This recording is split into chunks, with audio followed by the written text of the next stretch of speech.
अव्यवस्था मध्य शेष है निष्ठा तालीम शिविर। कलाहांडी जिला थुआमूल रामपुर ब्लॉक ओडिशा आदर्श विद्यालय ठारे 5 दिनिया निष्ठा तालीम शिविर कार्यक्रमटी अव्यवस्था मध्य शुक्रवार शेष हो जाइछि।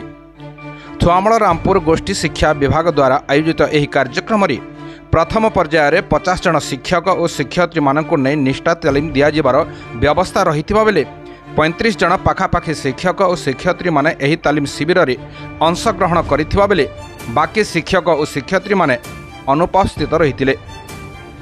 ताहा पुणी सकाळ सकाळ 10 घंटार आरंभ होई अपराह्न 4 घंटिकार शेष हेबार धार्य रहिथिबा बेले तालीम शिविर अधारु मध्य अधिकांश शिक्षक और शिक्षयित्री माने निज व्यक्तिगत काम रे मध्य चली जाइथिबा अभियोग हेउछि। जहार जलंता उदाहरण हेउछि शुक्रवार कार्यक्रमर शेष दिन रे दिन 2टारे तालीम शिविर केन्द्र छाड़ी समस्त शिक्षक और शिक्षयित्री माने चली जाइथिले। एभली अव्यवस्था मध्य जदि सरकार एभली कार्यक्रम चले ताहेले शिक्षार विकास केमिति हेबो ताहा प्रश्नवाची सृष्टि होछि। छात्र और छात्री मानकु भविष्यत उपरे आयोजित एही कार्यक्रमटी केवल शिक्षक और शिक्षयित्री नाच गीत मध्य शेष होइतिबा चर्चा होछि।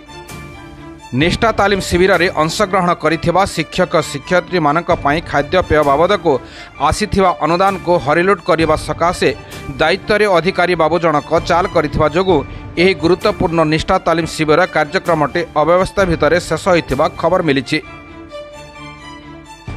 कलाहांडी जिला प्रतिनिधि मकुंद नायकଙ୍କ रिपोर्ट निर्मल टीवी।